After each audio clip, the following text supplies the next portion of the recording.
Hi, good morning. Welcome to Good Samaritan's Facebook Live. My name is Adam Thacker. I'm the Chief Operating Officer.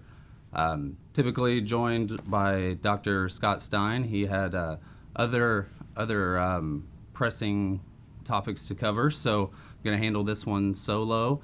Give a few updates as we typically do on the scenario here in Knox County with COVID-19 and talk a little bit about updates both from Governor Holcomb and a state standpoint, as well as here locally at Good Samaritan and in Knox County.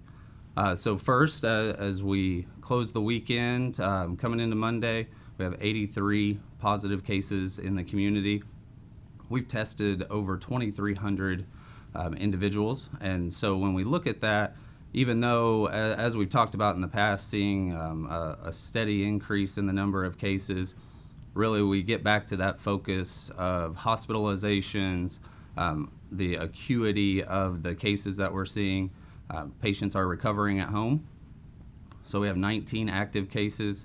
Only a few individuals have been hospitalized through the entire COVID response here in Knox County, and we still have no deaths of Knox County residents. So something that we're really proud of and staying on top of. Hospital resources are a common topic with that. ICU beds, ventilator capacity, those remain very strong here in the community. And as I mentioned, we're seeing community spread and increased cases, but really staying outside of the hospital, which is a positive sign. And that's that testament to wearing masks, good hand hygiene, really understanding how to protect yourselves, your loved ones, especially those individuals at risk for having a worse outcome or just having a more difficult time recovering from the COVID-19 virus. If you were to have any immunocompromised concerns, then certainly taking additional precautions and social distancing, staying at home where possible, avoiding large events that just may be of increased risk. So many of you may have seen already that last week, Governor Holcomb did give an update as to the stages. As you know, we've progressed from stage 1 to stage 4, and then planned on 4th of July to move to that stage 5 and really that full reopening of the state. And we hit the pause button and moved to stage 4.5 through July 17th. And then as we saw numbers across the state, we've once again kind of stayed in that pause button, if you will, where we're going to continue for 2 more weeks at stage 4.5. So what that means is we're not moving backwards, which is a good thing, and many states have unfortunately had to move backwards, such as Texas or Florida had a lot of travel, a lot of tourism, and have seen increased cases and had to move towards shutting services down again. We haven't had to experience that, which is positive, but we are hitting that pause button on reopening things and certainly monitoring that as we go forward. Those decisions are made based off of state data around the number of positive cases, the number of hospitalizations, and such. In the last week, at a state level, have seen some new cases per day. It's been pretty high, in the 750 to 800 new cases per day. If you look at mid-June, we were running in the 450 to 500 cases per day. So I've seen an increase, again, not a lot of hospitalization, which is a positive thing. And then here locally, we've seen the increased cases without hospitalization as well. Now, one topic that has came up the last couple of weeks that wanted to add a positive note on is we've continued to look at our visitor restrictions.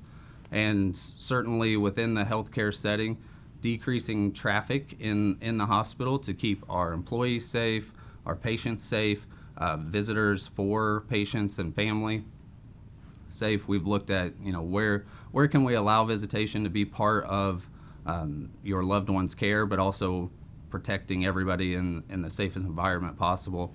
We do have a couple of changes. As you may recall, it's been one visitor across really all facets of our organization. We are making a change to our pediatrics and our OBGYN locations where we'll be allowing 2 visitors at a time. And that can, rotate amongst families. Still have screening stations in place, wanting to monitor for symptoms, making sure anybody that doesn't feel well, just know that there are screening stations, but also if you don't feel well, please don't come to the hospital to visit. We don't want to introduce anything, even if it's not COVID related. We don't want to introduce anything into the hospital that may unfortunately get somebody sick and not feeling well. So we have a lot of avenues from a virtual visit standpoint and those capacities to still be part of that care. But on OB and pediatrics, we will be increasing to 2 visitors. As far as in the community, our convenient care continues to see patients on a regular basis, and if you have symptoms consistent with COVID-19 or respiratory illness, getting checked out by your primary care provider through a virtual visit or convenient care are the avenues that you can be seen here in Knox County. That allows us to help to give you instructions on how to best take care of yourself. And even though testing seems to be the hottest topic of this all, and everybody wants to be tested, keep in mind that the test result doesn't necessarily dictate the care that's to be delivered. Whether negative or positive result of the test, if you're not feeling well, the instructions are going to be the same. Stay at home, drink a lot of fluids, rest, self-isolate, and recover. And that can take a few days or that can take a few weeks. Everybody's response is going to be a little bit different, and we see younger population, by the time they get test results, may already be feeling back to 100% normal baseline.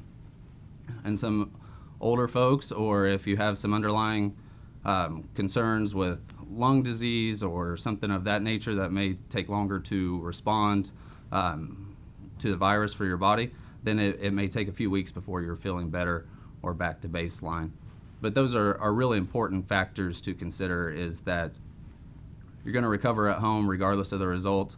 It's certainly nice to know positive, negative, and we feel better about that, but it doesn't impact the clinical care that's being delivered. So that's a really important piece. So with that's the update for today, where we're at in Knox County and what we're seeing across the state. Happy to be able to open the visitor restrictions up a little bit and certainly allow family to be part of the care, especially pediatrics and OB, where you have children or welcoming a new child into the family. We know families want to be part of that, so that's an exciting event that we try to make everybody be a part of as much as possible. So with that, I'll open it up to questions and see what we've got today. Okay, I just have one question so far. How long is it taking on average to get your testing back from the state? Sure. So we actually utilize the Mayo Clinic as our reference lab. We don't send them to the state per se, and those results are taking about 5 days. So where we were seeing 2 to 3 days before the 4th of July, we've seen an increase to 4 to 5 days, and that is because our reference lab, Mayo Clinic, has said that they've seen a 50% increase in testing nationally. So with that, again, that's where the importance of the clinical care and the test are not synonymous. You have to look at that home care instructions and recovering appropriately rather than just the test result. Okay, there's another question about how many family members can wait on a person in surgery. Do you want to talk about the surgery visitation? Sure. So depending on the type of surgery, a family member can bring the patient in, be part of the pre-surgical care, help with instructions because they're going to be going under anesthesia. That's one visitor. And then during surgery can wait. And then if they are being admitted, a loved one can go up to the floor, help get them tucked in. That's one visitor as well. So it's really one visitor through the surgical process from before surgery, during, and we have now text capability to communicate to families during surgery what's going on, and then after surgery, one family member as well.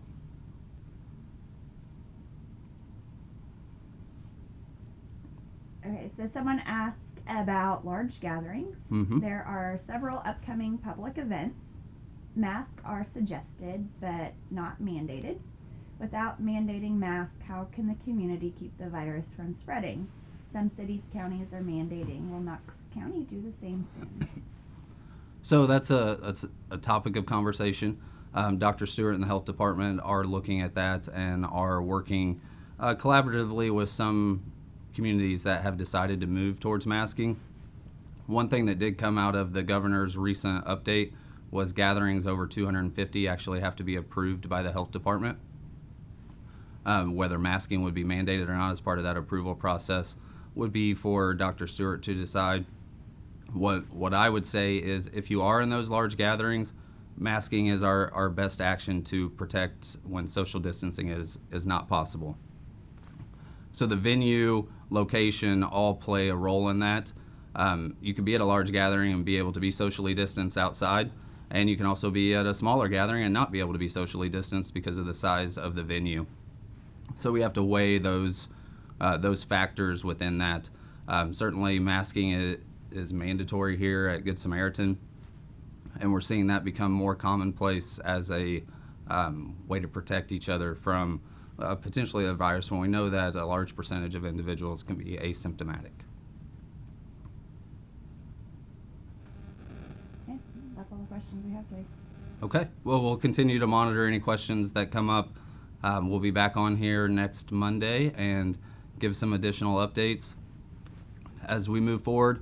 I think we've all gotten to really know what steps we need to take to protect ourselves, protect our loved ones, wearing a mask, good hand hygiene, and just being cognizant of our surroundings, and we'll get through this together. Thank you.